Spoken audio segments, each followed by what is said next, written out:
Good evening, ladies and gentlemen. Our headlines for tonight. GPS will continue its support for unity government despite state election outcomes. More details on Sarawak's green ambitions, and police detect over 2,000 MULE accounts in the state. With me, Yusuf Shukri for TVS Nightline. Let us begin.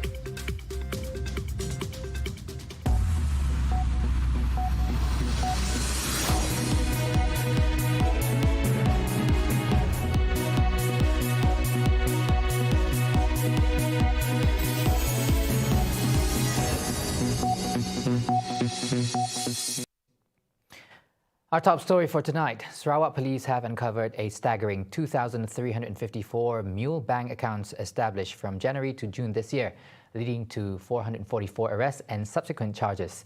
These MULE accounts serve as conduits for scammers to transfer stolen funds while maintaining their anonymity. Police Commissioner Datuk Muhammad Azman Ahmad Sapri highlighted that individuals holding MULE accounts often assert their unawareness of the accounts being exploited by criminal syndicates, only realizing their involvement when arrested. These accounts are involved in various scams, including online purchases, part-time job offers, and other forms of scams that incurred a total of more than 40 million ringgit in losses. Azman disclosed that scam syndicates generally target graduates, housewives, pensioners, and individuals who are unemployed and those who are in need of quick cash. Scammers would promise victims sums of 50 to 1,000 ringgit in exchange for their bank accounts, facilitating swift online transactions to local or international destinations within 30 minutes. Azman advises vigilance when considering job offers, online purchases, or any requests involving bank account and ATM card surrender. Possession of MULE accounts can lead to charges under Section 109 of the Penal Code for abetment, Section 411 of the Penal Code for dishonestly receiving stolen property, Section 424 of the Penal Code for dishonestly or fraudulently assisting in the removal or concealment of consideration, or Section 420 of the Penal Code for cheating. Sarawak is poised to become a prominent green hydrogen energy hub in Malaysia, with the upcoming Asia-Pacific Green Hydrogen Conference and Exhibition, or APGGH 2024, playing a pivotal role. Premier of Sarawak, Dato' Patinggi Tan Sri Abang Johari Tunopeng, said this strategic move is driven by the projected 50% annual increase in demand for green hydrogen in the Asia-Pacific region over the next decade. Abang Johari, whose text of speech read by Deputy Minister of Energy and Environment Sustainability Dr. Hazlan Abang Hipni, said there is a need to ramp up the development and construction of green hydrogen plants. In the Asia-Pacific region, the demand for green hydrogen is expected to grow by 50% per year over the next decade. As such, there is a need to ramp up the development and construction of the green hydrogen plants. Over the last year, production volumes for hydrogen has increased by more than 40% to 38 million tons per annum of additional capacity, roughly half of what the world needs by 2030 to be on track to meet the net zero emissions commitment by 2050. Speaking at the launching of the event in Kuala Lumpur earlier today, Abang Johari said APGGH 2024 is set to take place from the 11th to the 13th of June 2024 at the Borneo Convention Centre, KUCHING, Sarawak. He added Sarawak will be the pioneer of the green hydrogen economy in the Asia-Pacific region and is committed towards the energy transition by 2030. This conference and exhibition is a significant first-of-its-kind event for Sarawak and will showcase Sarawak's potential as a world hub for green hydrogen production and development that will kickstart our hydrogen economy. Ladies and gentlemen, green hydrogen is a clean, renewable, and versatile zero-emission fuel that has the potential to revolutionize the global energy landscape and will play a major role in decarbonizing our economy. He also shared that the hydrogen projects are currently in the front-end engineering design or FEED stage that will enable the planning for the final investment decision (FID) next year. And for the record, Sarawak is expected to produce 200,000 tons of green hydrogen by 2025 and 2026 through collaboration with foreign companies investing in the sector. The upcoming state elections in 6 states of Malaysia are poised to unfold, but they will not disrupt or pose any harm to the unity government. Parti Pesaka Bumiputra Bersatu PBB Vice President Datuk Seri Abdul Karim Rahman Hamzah affirmed that Gabungan Parti Sarawak GPS will continue to lend their support to the government regardless of the outcome of the state elections, in which the unity government stands resolute, unaffected by the electoral process. Sokongan ataupun kerjasama di antara GPS dengan kerajaan yang sedia ada yang mentadbir kerajaan pusat akan diteruskan. Whatever the outcome of the PRN ataupun pilihan raya negeri di 6 negeri ya di sana. Tapi mestilah kita berharap rakyat kita yang kita sokong di pusat memenangi pilihan raya tersebut. He said when met by reporters after officiating the launching ceremony of the Royal Kuching Cruise in waterfront Kuching on Wednesday. Also present were Deputy Minister of Tourism, Creative Industry and Performing Arts, Dato' Snowdan Lawan, Mayor of Kuching North City Commission, Dato' Junaidi Radwan, and the Chief Executive Officer of Sarawak Tourism Board, STB, Sharzet Saleh Askor.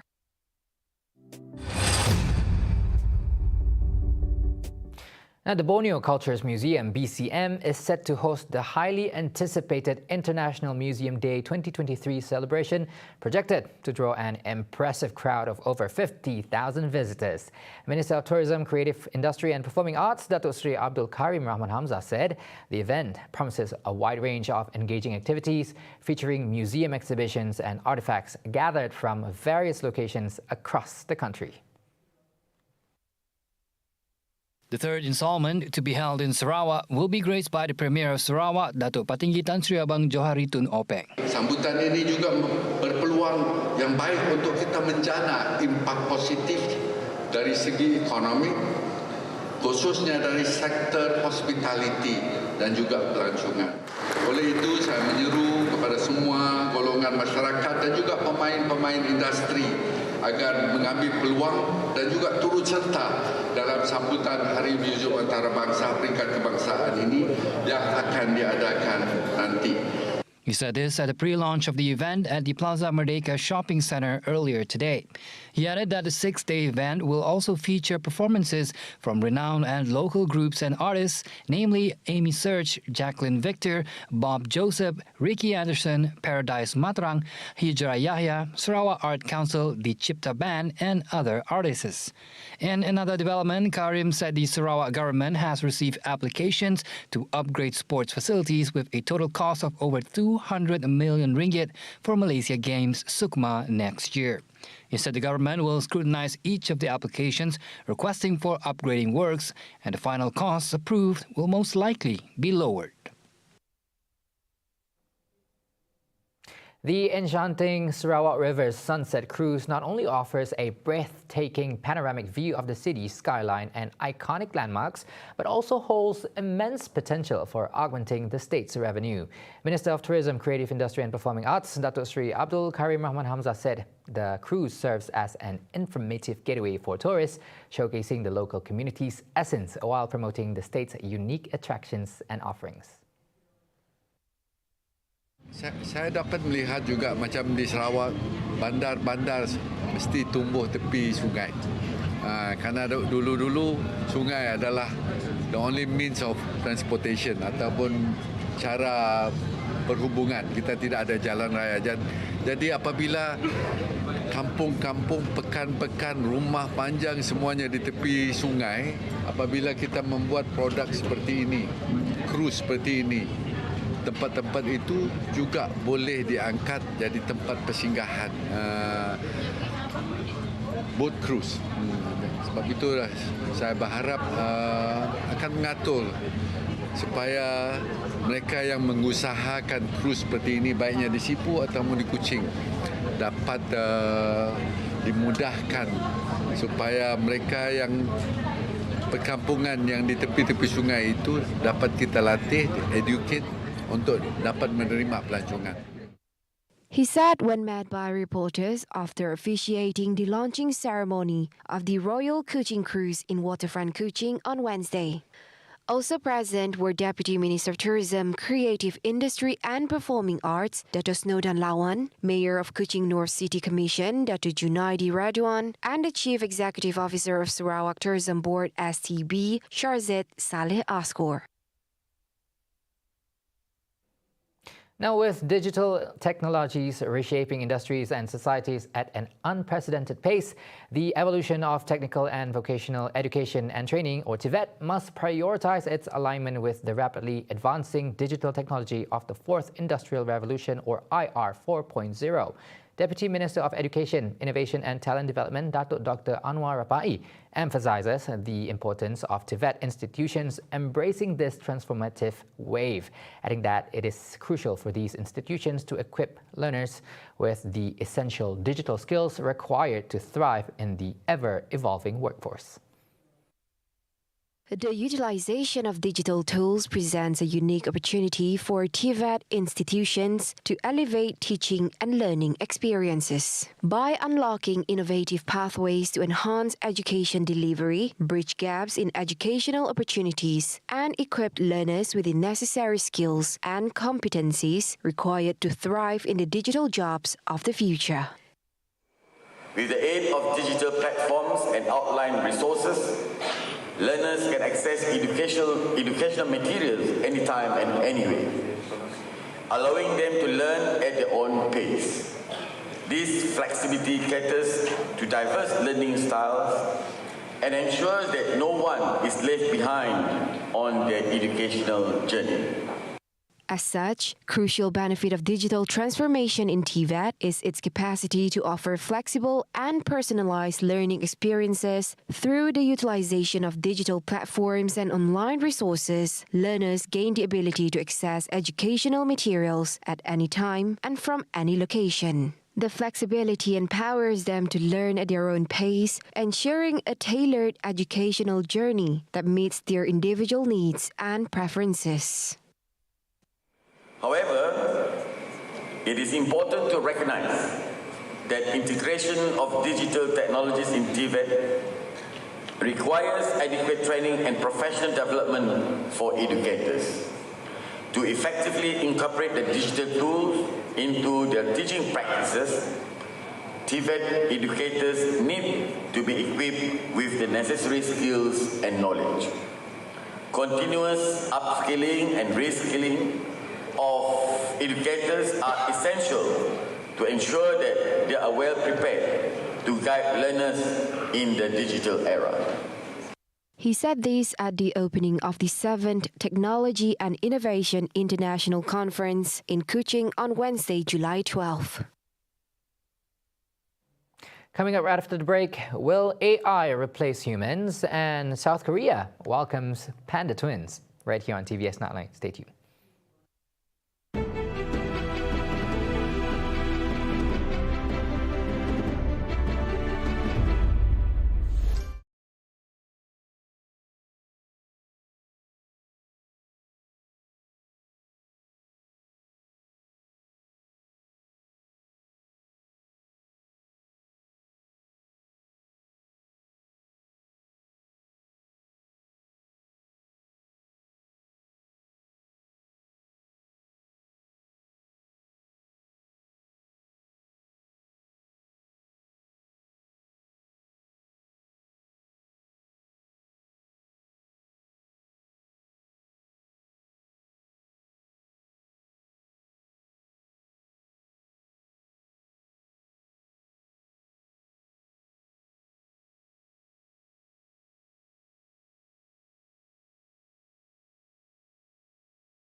Thank you for staying with us. Now, the early days of Sarawak's independence in 1963 posed significant hurdles for the state's leaders in shaping a stable political environment conducive to implementing development policies.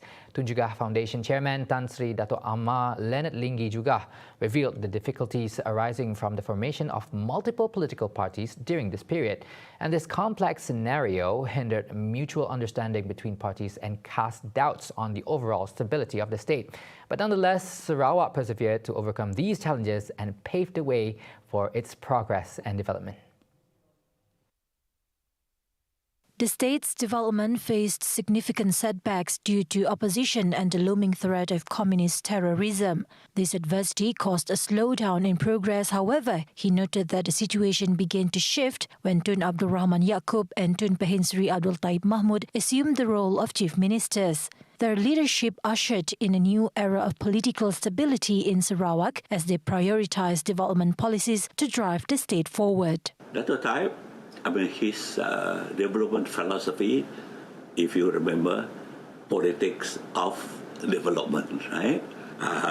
He described it interesting. He said the politics of development is based on the overriding principle of equality and social justice.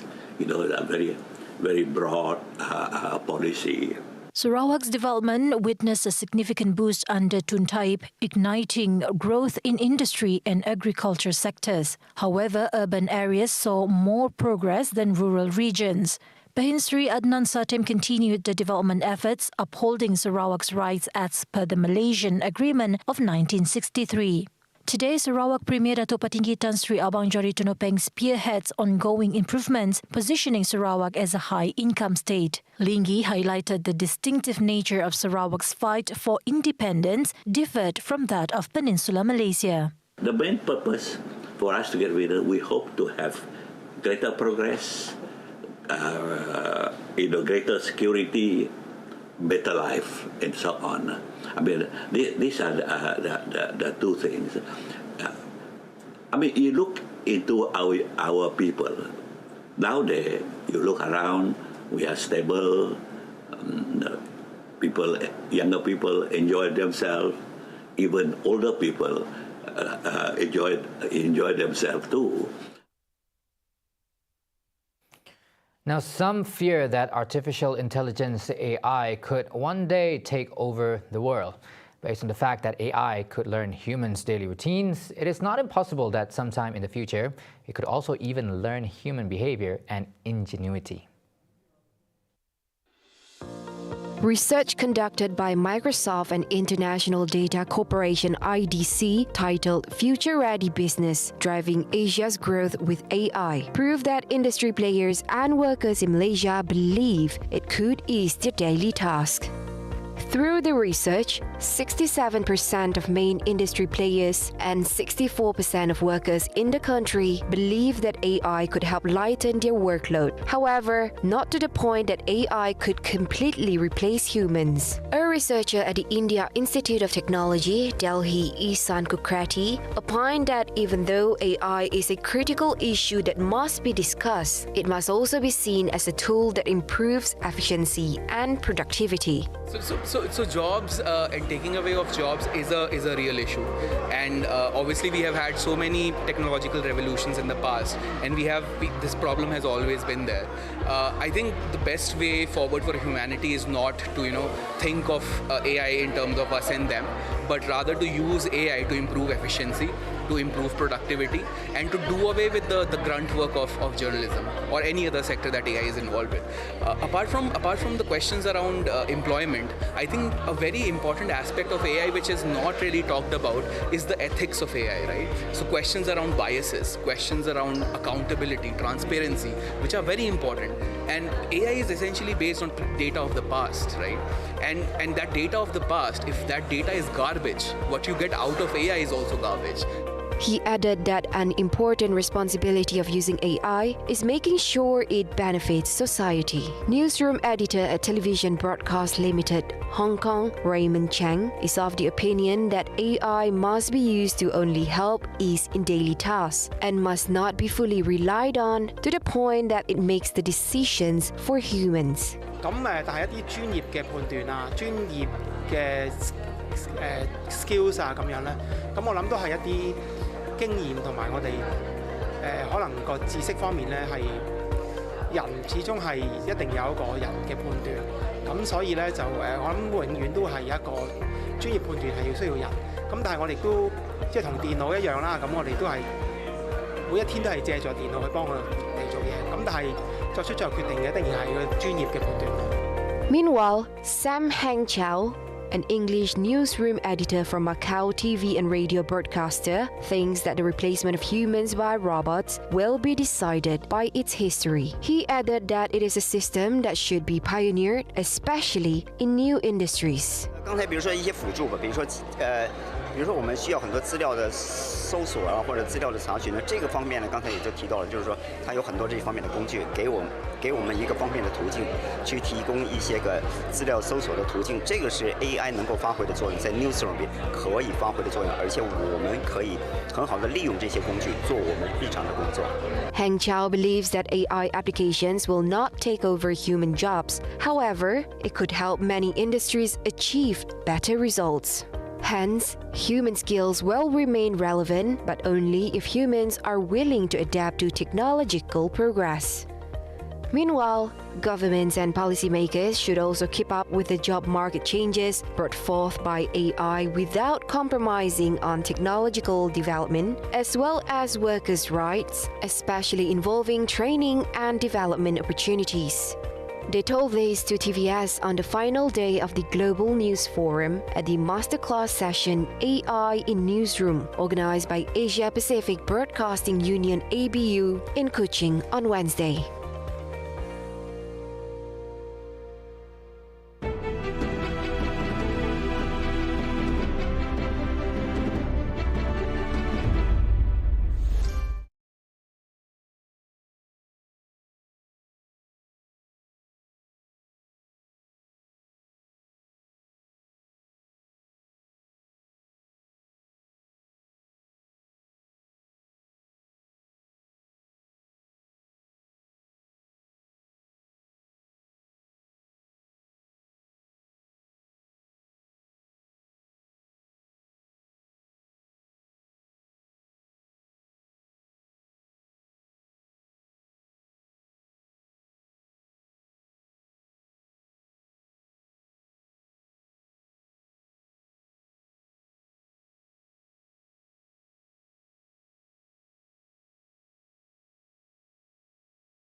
Now, over on World News, ASEAN Chair Indonesia on Wednesday, July 12th, urged a political solution to the Myanmar crisis as the bloc started a second day of talks to form a united position on the coup-wrecked country. Foreign ministers held a retreat expected to address an intensifying conflict in army-ruled Myanmar. Indonesian Foreign Minister Retno Marsudi, hosting her counterparts in Jakarta, said the agreed peace plan, or so-called 5-point consensus, should remain ASEAN's focus. 5-point consensus is the main reference, and the implementation of 5-point consensus should remain the focus of ASEAN. I will brief the retreat on what Indonesia did in almost 7 months, especially on the engagement with all stakeholders and on facilitating the delivery of humanitarian assistance based on the principle of no one left behind. The meeting comes as doubts grow over the regional bloc effectiveness, with some disagreement over how to approach the conflict in Myanmar and the junta's failure to implement an agreed ASEAN peace plan. ASEAN has barred the junta from its summits for failing to implement the 5-point consensus, the only diplomatic process in play for achieving peace in Myanmar, where the United Nations estimates 1.5 million people have been displaced. Myanmar have been ravaged by the deadly violence since a military coup deposed Aung San Suu Kyi government more than 2 years ago, unleashing a bloody crackdown on dissent. A Vermont reservoir threatened to overwhelm a dam protecting the state's capital on Tuesday, July 11th, and exacerbate catastrophic flooding that has already shut roadways leading out of the town and trapped people in their homes. The Wrightsville Dam, which forms a reservoir 6.4 kilometers north of Montpelier, was nearing capacity and approaching the point at which a spillway would release water into the north branch of the Winooski River, city officials said. The growing frequency and intensity of a severe weather across the United States is symptomatic of a global, human-driven climate change, climate scientists say. While a northeast state capital is underwater, ocean temperatures have soared to as high as 32 Celsius in Florida.